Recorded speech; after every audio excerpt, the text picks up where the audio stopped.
All right, for the final time in the 2023-24 NBA season, it's time to talk basketball. I'm Jose Salviati, editor at thebeachbasket.de, Steve Purciello, a longtime high school basketball coach, educator, vice principal, and athletic director. And this is the 13 Rules Random NBA Thoughts podcast, the best 15 minutes of random NBA thoughts online. If this is your first time listening, welcome. We're glad you found us. This podcast was born out of the content in Steve's Random NBA Thoughts articles, which he publishes weekly. Steve and I have exactly 15 minutes to discuss what's on his mind around the NBA.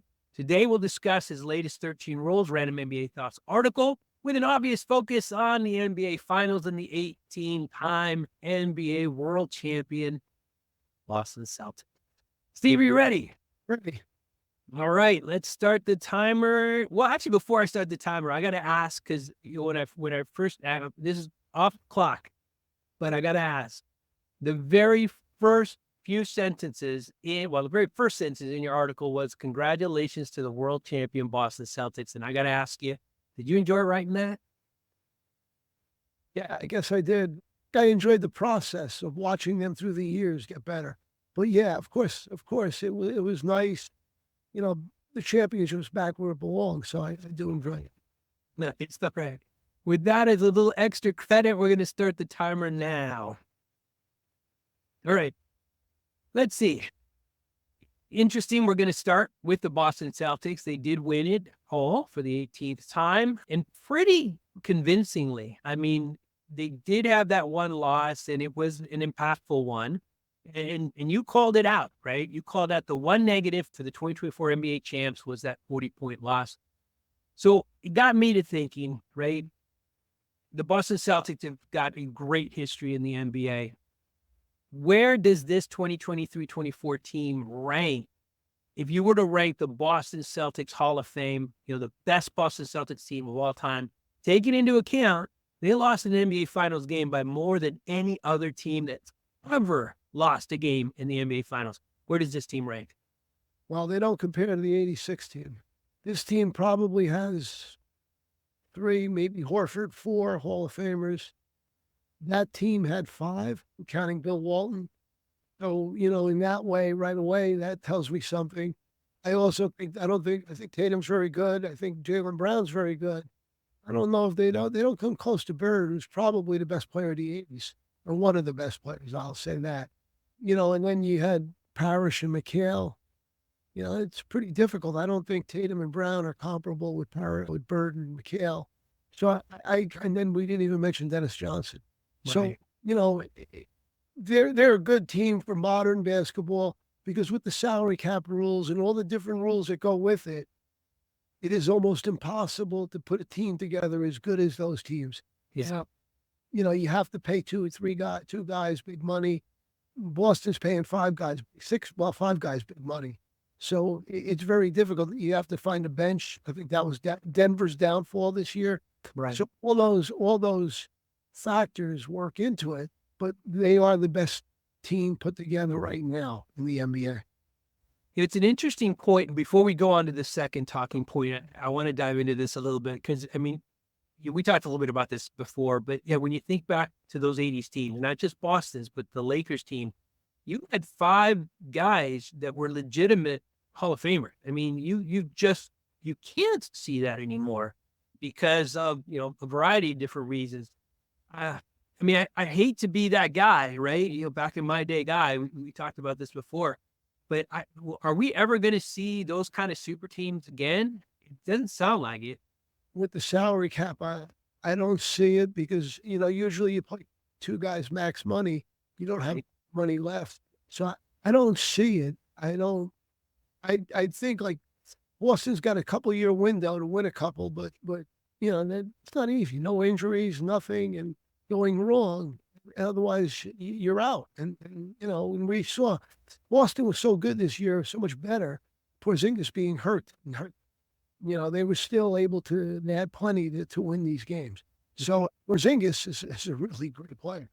But, they were that good. Let me ask you this. Are they as good as any of those teams back in the older days? This 2023-24 Celtics team? You're asking if the Celtics team was as good as any team back in the 80s? 80s, 90s, yeah. You know, what really impressed me about this team, two things. They're a team, right? And by that, I mean, short of, lapses, which I think every team has, they know each other really well. They know their strengths. They know how to play off of each other. They're a very good basketball team, a collective unit. That's what Denver had last year. And I see that in Boston. And I think back to the 80s teams that were really special. Magic and Kareem had that connection. There was a team emphasis there.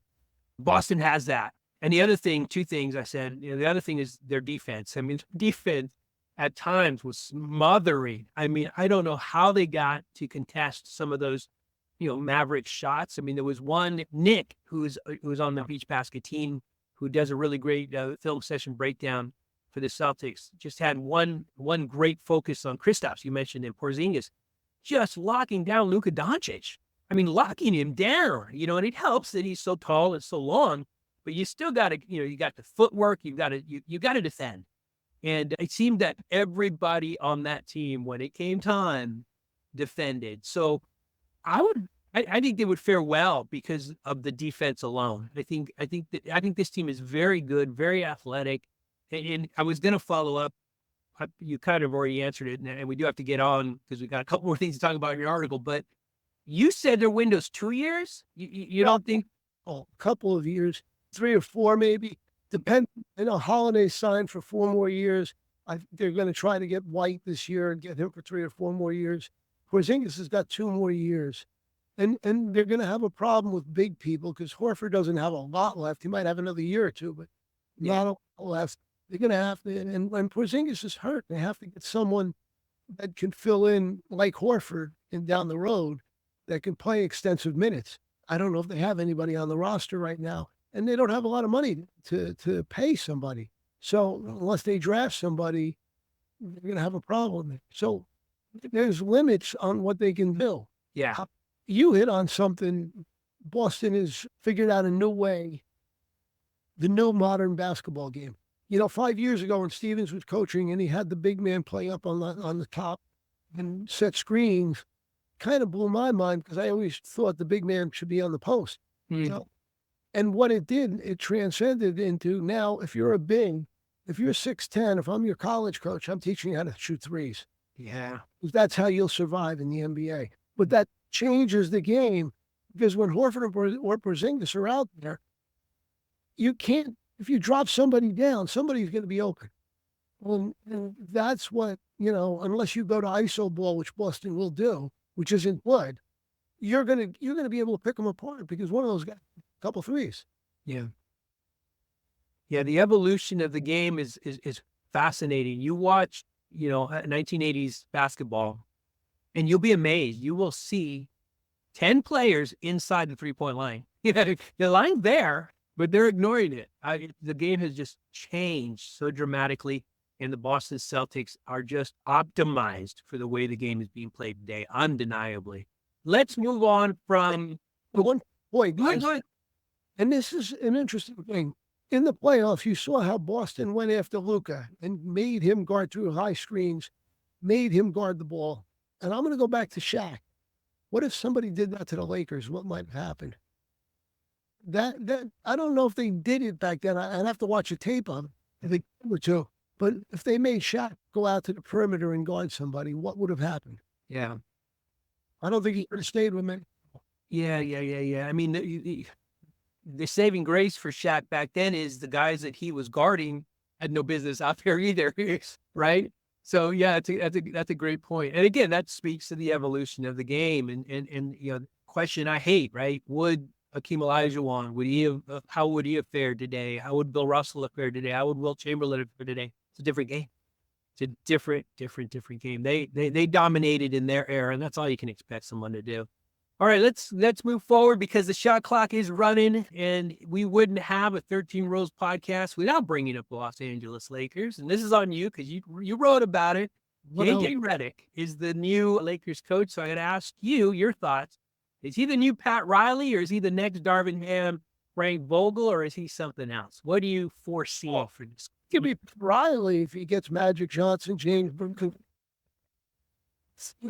Right. during coach. I mean, Right. the best team. Yeah. I don't, I kind of, I'm rooting for him, but but I don't, that's going to be a tough job to do.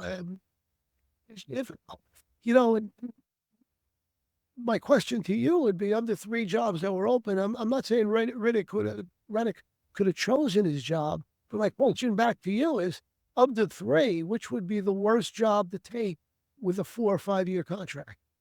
Yeah. And you're talking about the Cleveland job, you're talking about the Detroit job or the Lakers job. If I had a choice, I personally would love to coach the young Detroit Pistons. I wouldn't have a problem. And I'm just talking about, the potential, certainly there's pressure to succeed, these kinds of things. Especially as a rookie coach, I would definitely take that job or the Cleveland Cavaliers job, because that's a solid team, over a team that literally fired their last 2 coaches. One made it to the Western Conference Finals and one made it all the way and won it all. And they're both, on other teams now. One's unemployed. So yeah, you're right. The Lakers job is the worst job.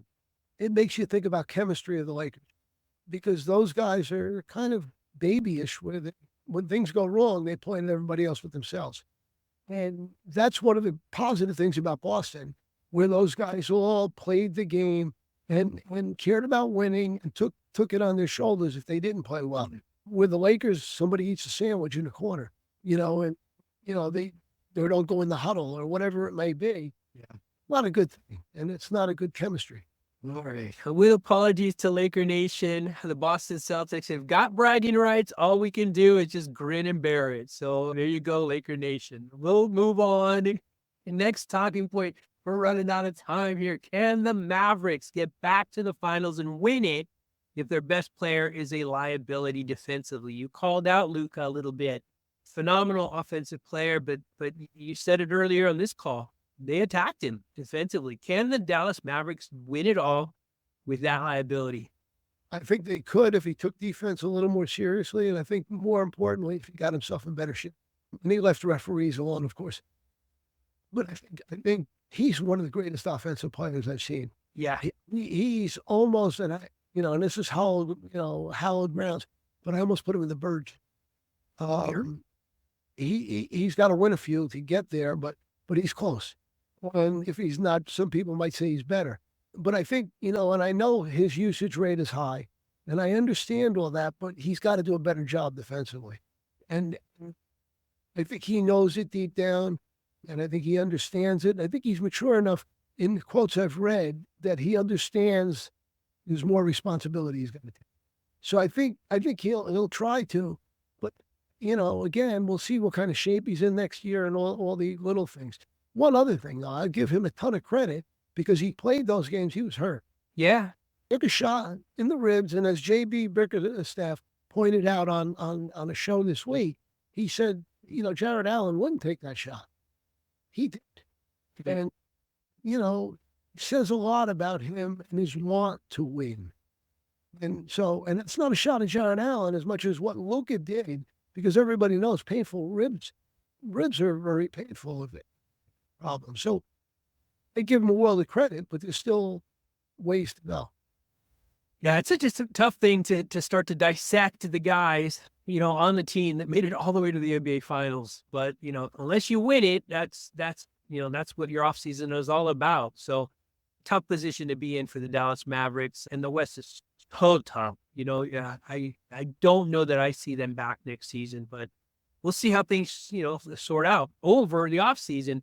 Talking about the West, there was a big trade. It started early this offseason. Now, Caruso made his way to OKC.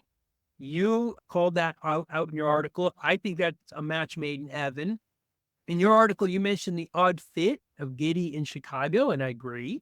But let's flip it. How good a fit is Alex Caruso with the Oklahoma City Thunder team? They now have a team that mirrors Boston. Wow, really? A lot younger and not ready. Like Boston is more ready for prime time. But in time, give it a year or two, and maybe next year, because they had a couple series they were playing in this year. they're going to be probably, I don't want to say the best team in the West, but one of the best teams because the West is loaded. You know, there's so many teams we can throw out there that are pretty good. So, but you think about it, the only thing they really need now is a legitimate big man. That's the one thing they can use. They're operating with modern day 4 playing the 5. So, you know, that's the only thing. But, you know, they're close. They're really close. And if you come up with a Derek Lively type player, they're going to be, you know, just insane. Defensively, they're going to be excellent. Yeah. The West is just, you know, so, I mean, it's rough and it's getting better. And I love this trade. I don't know why Chicago did it. And maybe they know something we don't. But I absolutely love this trade for Oklahoma City. Chicago's got they've got some real problems. They're going to have probably the worst defense in the league unless they pick up some players that are better defenders. Yeah. And I think they're in a position like a lot of teams are. You know, we talked about the Lakers being here. And you could argue the Clippers too, you know, where you've got to decide, am I going to run it back or am I going to blow it up? And it's a tough decision, man. It's a tough decision. And general managers don't like to make it because, you know, that puts their neck on the chopping block. Is that the probably not politically correct to say that anymore. That's a very high risk move. Let's put it that way. So most GMs don't want to do that. But I do think that that's probably the best bet for the Bulls. But it looks like they're going to just try to, you know, put a team together and hope for the best. Yeah, I don't, you know, they're a play-in team. That'll be a good year. Yeah. What they have now. Yeah, agreed. All right, well, that's it, man. That's our show. You heard the clock. That's also a wrap on the 2023-24 NBA season, which is always kind of a bittersweet time for us. It's fun, you know, to crown a champion, but it's hard to know. We're not going to have any basketball for a while. But we here at 13 Rules Random NBA Thoughts want to keep things going. So Steve and I are going to end this show today, but we're going to start 13 Rules Overtime, which is going to be a look back at some of the greatest of all time, players that Steve actually saw play. Maybe some I got to see play. We're going to talk a little bit about them in a show we're going to carry on. I don't know if we'll do it weekly, but we're going to do it semi-regularly at the very least throughout the off season, which is pretty exciting. So we're going to start our first show right after this one. Look for that. We are going to discuss the great enigma, Will Chamberlain. But that's it for this show. Our time is up. Make sure to read Steve's entire article. We'll link to it below. Get all his thoughts on the NBA Finals and more. As always, thank you for listening. Please consider subscribing. It helps us so much. All your likes and your comments, so we'd love to see them both. Join us next week or maybe 13 Rules Overtime. I guess we're not really sure what we're going to see next week. Draft, and we got some trades and some free agents. So there's always something. So stay tuned. We'll talk then. Thanks, Steve. Take care.